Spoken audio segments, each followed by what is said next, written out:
పిల్లలు, ఈరోజు మన కథ దేని గురించో తెలుసా? మనందరం మనుషులమే కదా. కొన్నిసార్లు తప్పులు అంటే మిస్టేక్స్ చేస్తూ ఉంటాం. కొన్నిసార్లు అన్నీ సరిగ్గానే కరెక్ట్గానే చేస్తాం. కానీ తప్పులు చేసినప్పుడు మాత్రం ఆ తప్పుల్ని సరిగ్గా కరెక్ట్ చేసుకోవాలి. మనం ఎప్పుడూ మళ్ళీ ఆ తప్పు రిపీట్ చేయకూడదు. మనం తప్పు చేసామని తెలిసినప్పుడు మనం మారాలి. అంటే మనల్ని మనం కరెక్ట్ దారిలో చేంజ్ చేసుకోవాలన్నమాట. ఆ అలవాటు కూడా చిన్నప్పటి నుంచే ఉందనుకోండి, అబ్బా, మీ అంత మంచి పిల్లలు నెవర్ బిఫోర్ ఎవర్ ఆఫ్టర్లో ఉంటుంది. సరే, మనందరం మన తప్పులు తెలుసుకుని ఎందుకు మారాలో ఒక కథను ఎగ్జాంపుల్గా తీసుకుని చెప్పుకుందాం. ఓకే? ఈ కథ బస్టాండ్లో జరుగుతుంది. మీ అందరూ బస్టాండ్ చూసే ఉంటారు కదా. మ్యాక్సిమం అందరూ చూసే ఉంటారు. కానీ ఇప్పుడు నేను చెప్పబోయే సిచ్యువేషన్స్ మీరు ఫేస్ చేసి ఉండరు. నేను ఇప్పుడు అది కూడా చెప్తాను, ఏంటో ఆ సిచ్యువేషన్స్. ఒక బస్ స్టాండ్ జర్నీ చేసే ప్యాసింజర్స్తో ఫుల్ బిజీగా ఉందంట. ఆటోమేటిక్గా అలా ఉన్నప్పుడు ఫుల్ సౌండ్స్తో గోలగోలగా ఉంటుంది కదా. సరిగ్గా ఆ బస్ స్టాండ్ కూడా అలానే ఉంది. పాప్కార్న్, చిప్స్, ఇలా రకరకాల ఫుడ్ ఐటమ్స్ అమ్మేవాళ్ళ అరుపులు ఇలా గందరగోళంగా ఉందన్నమాట. అక్కడ ఒక ఆయన ఒక బ్యాగ్ తగిలించుకొని మంచి డ్రెస్ వేసుకుని చాలా స్టైలిష్గా ఉన్నాడు. మనం కూడా అలాగే రెడీ అవుతాం కదా ఎక్కడికైనా వెళ్ళేటప్పుడు. అంతేకాకుండా మన డ్రెస్ పాడైపోద్దేమో అని ఎలా పడితే అలా కూర్చోము, జాగ్రత్తగా ఉంటాము. ఎవరైనా వచ్చి మనల్ని అంటుకుంటే కొందరు చిరాకు పడి ఎంతో విసుక్కుంటారు కూడా. ఎగ్జాక్ట్గా అలాగే ఇతను కూడా చేస్తాడు. ఏం చేశాడో చూద్దామా? అతని పేరు మనం ఆకాష్ అని పెట్టుకుందాం. ఎందుకంటే మనకి ఆ పర్సన్ గురించి చెప్పుకునేటప్పుడు పేరైతే ఈజీగా అర్థమవుతుంది కదా. ఓకే, తను ఎక్కబోయే బస్ కోసం మన ఆకాష్ వెయిట్ చేస్తూ ఉన్నాడు బస్ స్టాండ్లో. అంతలో అక్కడికి ఒక ఓల్డ్ మ్యాన్ అంటే ముసలివాడు అతని దగ్గరికి వచ్చాడనమాట. ఆ ముసలాయన బాగా పాత పడిపోయిన చిరిగిపోయిన బట్టలు వేసుకొని గడ్డం పెంచుకొని చూడటానికి కొంచెం ఇబ్బందికరంగా ఉన్నాడు. అంతే కదా, అలా ఉండే వాళ్ళని చూస్తే మనకు కొంచెం ఇబ్బందిగా ఉంటుంది. కానీ అలా ఉండే వాళ్ళతో మనం ఎప్పుడు బ్యాడ్గా బిహేవ్ చేయకూడదు. అది వాళ్ళ సిచ్యువేషన్ అలా ఉండి అలా ఉంటారు అంతే. ఎవరైనా మంచిగా ఉండాలనే ట్రై చేస్తారు కదా. అయితే అలా వచ్చిన ముసలాయన ఆకాష్ని బాబు అని పిలుస్తాడు. ఏంటి అని చిరాగ్గా పలుకుతాడు ఆకాష్. చూడండి, ఇది ఎంత పెద్ద తప్పో తెలుసా? ఎవరైనా సరే ఎలా ఉన్నా సరే మిమ్మల్ని చక్కగా పిలిచినప్పుడు చక్కగా రెస్పాండ్ అవ్వండి. ముందు ఏం అడుగుతున్నాడో తెలుసుకోవాలి కదా. విసుక్కుంటే ఎలాగా? జస్ట్ అతను ఎలా ఉన్నాడో చూసి చిరాకు పడకూడదు మనం. ఆకాష్ అలా చిరాగ్గా ఏంటి అన్నాడు కదా. అప్పుడు ఆ ముసలాయన, బాబు, గూడెం వెళ్ళే బస్సు ఇదేనా అని అడుగుతాడు. గూడెం అంటే కొంచెం రూరల్ ఏరియాస్లో ఉంటుందన్నమాట. అక్కడికి బస్సులు అంత ఎక్కువగా ఉండవు. అప్పుడప్పుడు ఏదో ఒక టైంలో వెళ్తూ ఉంటాయన్నమాట. ఓకేనా? దానికి ఆకాష్ చిరాగ్గా అని ఏదో ఇష్టం లేనట్టుగా చెప్తాడు.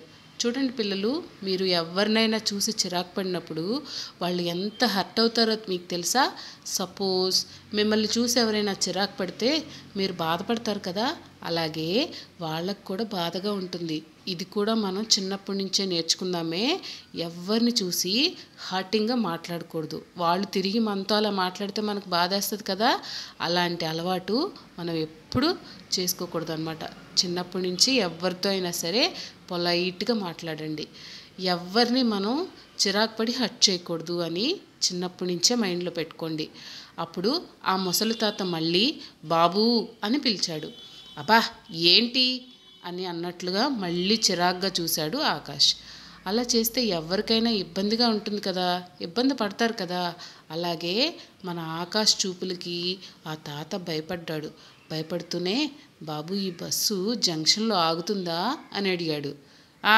ఆగుతుందిలే అని ముఖం వేరే వైపుకి తిప్పేసుకుని, అబ్బా, ఈ చిరాగ్గా ఉన్న మనిషి బస్టాండ్లో ఎంతమంది ఉంటే నన్నే అడగాలా అని తిట్టుకున్నాడు కూడా.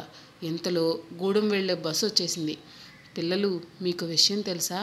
కొన్ని ప్లేసెస్కి వెళ్ళే బస్సులు ఇప్పుడు మనం చాలామంది రిజర్వ్ చేసుకుని వెళ్తుంటాం కదా, అలా ఉండవు. బస్సు విండోస్లోంచే అంటే కిటికీల్లోంచే మన హ్యాండ్ కర్చీఫ్స్ ఉంటాయి కదా, వాటిని వేసి తను కూర్చోబోతున్నట్లు అక్కడ ముందు ఎక్కిన వాళ్ళు ఇక ఆ సీట్లో కూర్చోకుండా వేస్తుంటారనమాట. అలా మన ఆకాష్ కూడా తన బ్యాగ్ ఉంది కదా, దాన్ని ఒక సీట్లో వేసి అబ్బా ఈ జనాలంతా ఎక్కాక తీరిగ్గా ఎక్కొచ్చులే అని ప్రశాంతంగా నిల్చున్నాడు.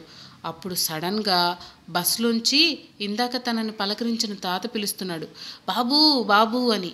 ఆ తాత ఒకడిని పట్టుకుని మరీ పిలుస్తున్నాడు. ఆకాష్ ఆ తాత పట్టుకున్న మనిషిని చూశాడు. అతని చేతుల్లో తన బ్యాగ్. వెంటనే ఆకాష్కి అమ్మో దొంగ నా బ్యాగ్ తీసుకెళ్తుంటే తాత ఆపాడు అని అర్థమైపోయింది. వెంటనే బస్ ఎక్కి తన బ్యాగ్ లాక్కున్నాడు. ఆ దొంగ ఎలా ఉన్నాడో తెలుసా? చూడటానికి చాలా నీట్గా స్టైలిష్గా ఉన్నాడు. అందరూ ఆ దొంగని కొట్టి పోలీస్ కప్ చెప్పారు. పాపం ఆ తాత చాలా పెద్దవాడు కదా, గట్టిగా దొంగని పట్టుకుని లాగేసరికి ఆయాసం వచ్చేసింది. చూసారా పిల్లలు, ఆ తాత ఆకాష్ తనని విసుక్కున్నా కూడా ఎంత హెల్ప్ చేశాడో. అప్పుడు ఆకాష్ తన తప్పు తెలుసుకున్నాడు. ఆ తాతకి తను బ్యాగ్ వేసి రిజర్వ్ చేసుకున్న సీట్ ఉంది కదా, అందులో కూర్చోపెట్టి, తాత ఈరోజు కాపాడింది నువ్వు నా లైఫ్ని. ఎందుకో తెలుసా? ఈ బ్యాగ్లో నా సర్టిఫికెట్స్ ఉన్నాయి. అవి పోతే ఇన్నాళ్ళు నేను చదివిన చదువంతా వృధా అయిపోయేది, అంటే వేస్ట్ అయిపోయేది. అలాగే ఎప్పటి నుంచో దాచిపెట్టుకున్న కొంత డబ్బు కూడా పోయేది. నా బట్టలు కూడా అందులోనే ఉన్నాయి తెలుసా తాత? ఇవన్నీ నువ్వు లేకపోతే నేను పోగొట్టుకునేవాడిని. నేను నిన్ను నీ బట్టలు బాగాలేదని, నువ్వు నీట్గా శుభ్రంగా లేవని అసహించుకున్నాను, చిరాకు పడ్డాను. కానీ నువ్వు ఇవేమీ పట్టించుకోకుండా నాకు సహాయం చేశావు. నన్ను క్షమించు తాత అని అడిగాడు. అప్పుడు ఆ తాత పర్లేదులే బాబు అని అన్నాడు. చూసారా పిల్లలు, మంచిగా నీట్గా స్టైలిష్గా ఉన్నంత మాత్రాన మంచివాళ్ళు కారు ఆ దొంగలాగా. చూడడానికి నీట్గా లేకుండా చిరాగ్గా ఉన్నంత మాత్రాన చెడ్డవాళ్ళు కారు ఆ తాతలాగా. కాబట్టి చూడగానే ఎవరిని వాళ్ళు బాలేదని చిరాకు పడకండి, సరేనా? అలాగే మన ఆకాష్ కూడా తప్పు తెలుసుకుని మారాడు.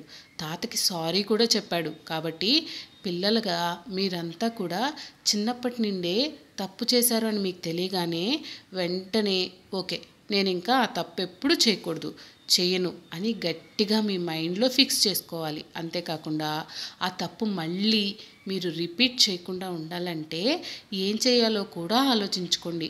ఒకవేళ మీకు తెలియకపోతే మీ అమ్మగారినో నాన్నగారినో లేక ఇంట్లో ఎవరైనా పెద్దవాళ్ళు ఉంటే వాళ్ళనో అడిగి తెలుసుకోండి. అంతేకాని ఆ తప్పు మళ్ళీ చేయకూడదు, సరేనా? ఈ గుడ్ హ్యాబిట్ మీకు చిన్నప్పటి నుంచే ప్రాక్టీస్ చేశారనుకోండి, పెద్దయ్యేసరికి మీరు మంచి సిటిజన్ అవుతారనమాట. ఇంతకంటే ఏం కావాలి చెప్పండి అమ్మా ఎవరికైనా. ఈ కథ మీకు నచ్చింది కదా? మరో మంచి కథ రేపు చెప్పుకుందామే. Bye, love you all.